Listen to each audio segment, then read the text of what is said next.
పురాణ గడ్డ. ఎందరో వీరుల త్యాగాలకు, పోరాటాలకు నిలయం. ఈ నేల మీద జరిగిన అనేక వీరగాథల్లో అగ్రస్థానంలో నిలిచే చరిత్ర సమ్మక్క సారక్కలది. అన్యాయాన్ని ఎదురించి, ఆత్మగౌరవం కోసం ప్రాణాలర్పించి, కోట్లాది మంది ప్రజల చేత దేవతలుగా పూజలందుకుంటున్న ఆ తల్లి కూతుళ్ల కథ కేవలం ఒక పురాణం కాదు. అది ఆదివాసీల స్వాతంత్ర్య పోరాటం. దట్టమైన అడవుల్లో పుట్టి సామ్రాజ్యవాద కాకతీయ రాజులను గడగడలాడించిన ఆ వనదేవతల చరిత్రను మనము తెలుసుకుందాం.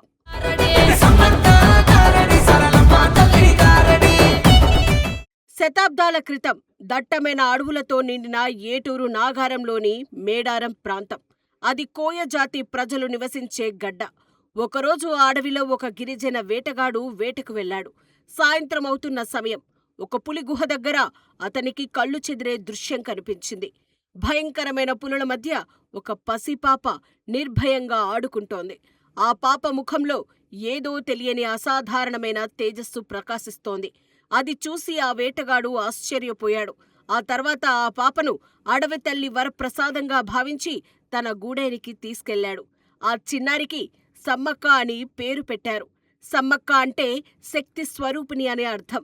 ఆమె పెరిగే కొద్దీ అసాధారణమైన ధైర్య సాహసాలను ప్రదర్శించింది. ఆమె చిన్నతనంలోనే యుద్ధ విద్యలు, వేట, నాయకత్వ లక్షణాలను ఔపోసన పట్టింది. ఆమె సౌందర్యం, తెలివితేటలు చూసి మేడారం పాలకుడు, కోయతెగ నాయకుడైన పగిడిద్దరాజు ఆమెను వివాహం చేసుకున్నారు. పగిడిద్దరాజు, సమ్మక్కల దాంపత్యం ఎంతో అన్యోన్యంగా సాగింది. వీరి పాలనలో మేడారం సుభిక్షంగా ఉంది. పగిడిద్దరాజు సమ్మక్కలకు 3 సంతానం. కుమారుడి పేరు జంపన్న. 2 కుమార్తెలు సారలమ్మ, నాగులమ్మ. ముగ్గురు వారి తల్లిదండ్రుల గుణాలను వారసత్వంగా పొందారు. సారలమ్మ అంటే సారక్క. ఆమె తన తల్లిని పోలి ఉంది. ఆమెకు అన్నీ ఆమె తల్లి పోలికలనే అనేవారు. అదే తేజస్సు, అదే సాహసం, అదే ప్రజాప్రేమ. ఈ తల్లి కూతుర్లు ఇద్దరూ ఆదివాసి సమాజానికి ఆదర్శంగా నిలిచారు. సమ్మక్క తన ప్రజలకు నాయకురాలిగా నిలిచింది. ఆమె పాలన కాలం ఆదివాసి చరిత్రలోనే ఒక స్వర్ణ యుగంగా మారింది.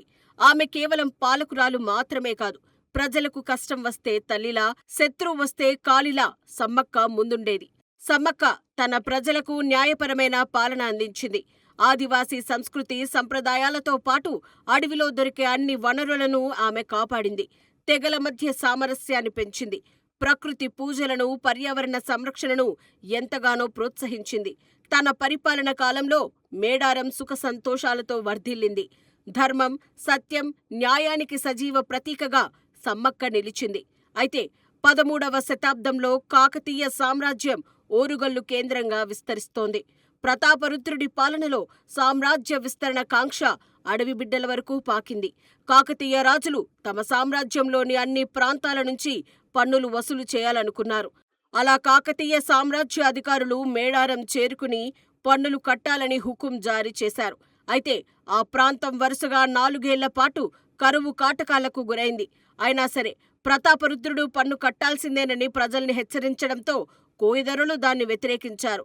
దాంతో కాకతీయ రాజు వారిపై యుద్ధం ప్రకటించడంతో పగిడిద్దరాజు తన సంతానం నాగులమ్మ, అల్లుడు గోవిందరాజులతో కలిసి కాకతీయ సైన్యంతో పోరాడి వీరమరణం పొందారు.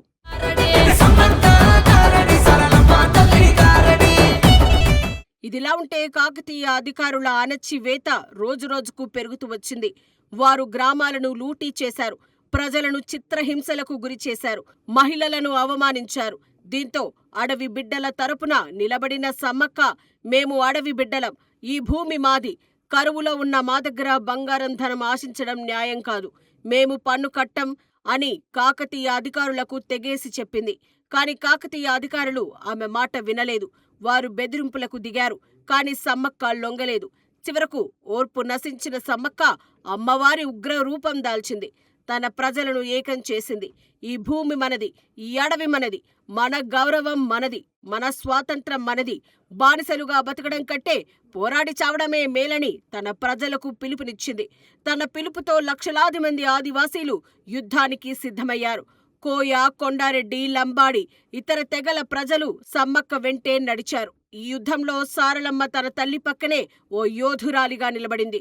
జంపన్న ఆదివాసి సైన్యానికి నాయకత్వం వహించాడు. ఇది కేవలం యుద్ధం కాదు, ఇది స్వాతంత్ర పోరాటం, ఆత్మ గౌరవం కోసం చేస్తున్న పోరాటం. ఆ రోజు జరిగింది అసమానమైన యుద్ధం. ఒకవైపు ఏనుగులు, గుర్రాలు, ఫిరంగులు కలిగిన కాకతీయ మహాసైన్యం, మరోవైపు కేవలం విల్లంబులు, గొడ్డలను పట్టుకొని ధైర్యం, అడవి జ్ఞానం, స్వాతంత్ర తపనతో నిలిచిన గిరిజన సైన్యం. మేడారం సమీపంలోని సంపెంగ వాగు దగ్గర ఓ భయంకరమైన యుద్ధం జరిగింది. సమ్మక్క సారలమ్మ ఆ యుద్ధ భూమిలో పులుల్లా పోరాడారు. సమ్మక్క సారక్కలు రణరంగంలో శత్రువులను చీల్చి చెండారారు.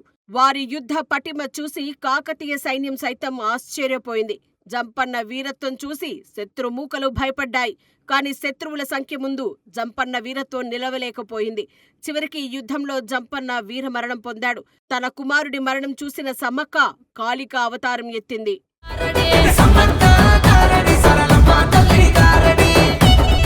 మరోవైపు సమ్మక్క కూతురు సారక్క సోదరుడి మరణానికి ప్రతీకారం తీర్చుకోవాలని నిశ్చయించుకుంది.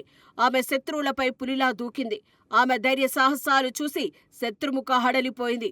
కాని చివరికి సారక్క కూడా ఈ దాడిలో తీవ్రంగా గాయపడింది. గాయాలతో ఆమె కాకతీయుల నదుల వరకు వెళ్లి అక్కడ ఆమె నీటిలో అదృశ్యమైంది.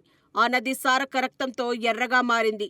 జంపన్న సారక్క వీరమరణం పొందటంతో సమ్మక్క ఒంటరైంది. భర్త బిడ్డలను కోల్పోయిన సమ్మక్క పుట్టెడు దుఃఖంతోనే ఉగ్ర రూపం దాల్చింది. ఒంటరిగా వేలాది మంది సైనికులతో పోరాడింది.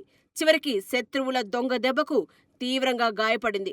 ఆ గాయాలతోనే రక్తం కారుతుండగా ఈశాన్యంలో ఉన్న చిలకల గుట్టవైపు వెళ్లి దాని చుట్టూ తిరిగి అదృశ్యమైందట.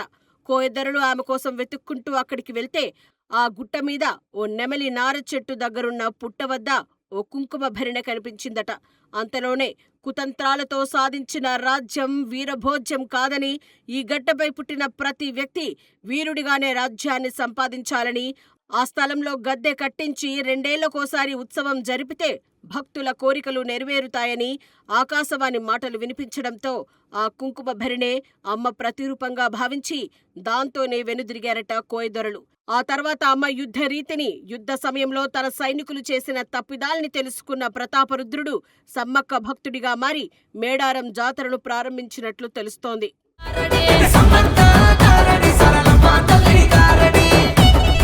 సమ్మక్కతో పాటు యుద్ధంలో పోరాడి వీరమరణం పొందిన సారలమ్మకు ముందుగా మేడారానికి 3 కిలోమీటర్ల దూరంలో ఉన్న కన్నెపల్లి గ్రామంలో గుడి కట్టించి పూజించేవారట. ఆ తర్వాత కాలంలో మేడారంలో సమ్మక్క ఉత్సవాలు వైభవోపేతంగా జరగడంతో 1960 తర్వాత సారలమ్మకు కూడా సమ్మక్క గద్దె పక్కనే గద్దె కట్టించి పూజిస్తున్నారు.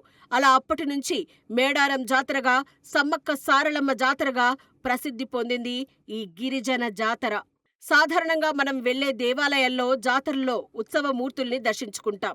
కానీ ఈ సమ్మక్క సారక్క జాతరలో విగ్రహాలు ఉండవు. వెదురు కర్రలు, కుంకుమ భరిణెలే ఉత్సవమూర్తులుగా, అమ్మల ప్రతిరూపాలుగా భావించడం ఇక్కడి ప్రత్యేకత. 4 రోజుల పాటు జరిగే ఈ తెలంగాణ కుంభమేళాలో తొలి రోజు సారలమ్మ, ఆమె భర్త గోవిందరాజులు గద్దెలపైకి చేరుకుంటారు.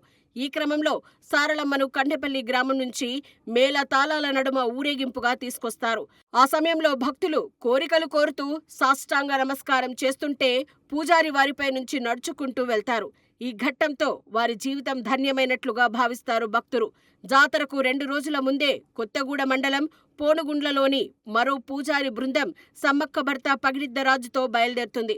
ఇక చివరగా సమ్మక్కను కుంకుమ భరిణిగా భావించి చిలకల గుట్టకు చెందిన కొక్కెర వంశస్థులు వెదురు బొంగుతో చేసిన చిన్న చాటలో గిరిజనులు తయారు చేసిన కుంకుమ వేసి దాన్ని చిన్న పిల్లాడి నెత్తిన పెట్టి తీసుకొచ్చి గద్దె మీద ప్రతిష్ఠిస్తారు.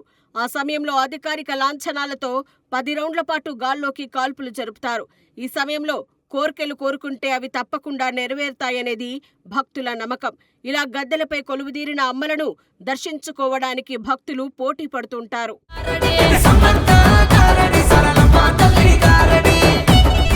నిష్కల్మషమైన మనసుతో భక్తులు కోరిన కోర్కెలు తీర్చే కొంగు బంగారంగా విలసిల్లుతోంది మేడారం. అమ్మలు తమ కోరికలు నెరవేర్చడంతో పాటు తమ జీవితంలోని కష్టాలను తొలగించి సకల శుభాలను అందిస్తారని భక్తుల అపార విశ్వాసం.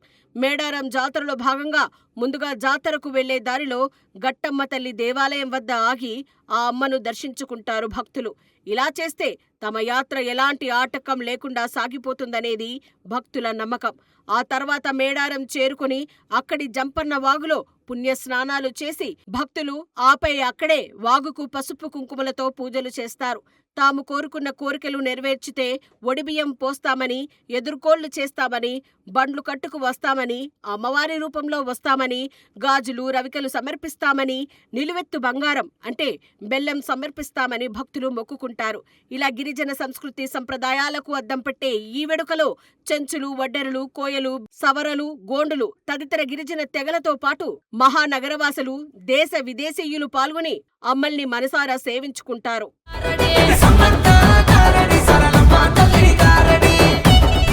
మేడారం మహా జాతరలో నెలలు నిండిన గర్భిణీలు అమ్మవార్లను దర్శించుకునే సంప్రదాయం ఉంది.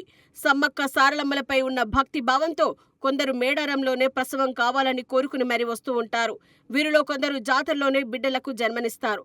ఆ పిల్లలపై అమ్మవార్ల కృప ఉంటుందని మేడారంలో జన్మించిన తల్లిదండ్రులు ఎంతో అదృష్టవంతులని భక్తులు విశ్వసిస్తారు. పైగా పిల్లలు పుట్టగానే వెళ్లిపోకుండా కొందరు పురుడు వరకు ఆగుతూ ఉంటారు. నామకరణం మాత్రం వెంటనే చేస్తారు. ఆడపిల్లలు జన్మిస్తే సమ్మక్క లేదా సారలమ్మ అని, అబ్బాయిలు పుడితే జంపన అనే పేర్లు పెట్టుకుని కన్నవారు మురిసిపోవడం ఆనవాయితీగా వస్తోంది. కుల, మత, ప్రాంత భేదాలు లేకుండా అందరూ ఒక్కటిగా కొలిచే పండుగ ఇది. అన్యాయాన్ని ఎదిరించిన ఆ తల్లి కూతుళ్ల పోరాట స్ఫూర్తి తెలంగాణ ప్రజల గుండెల్లో శాశ్వతంగా నిలిచిపోతుంది. జై సమ్మక్క, జై సారక్క.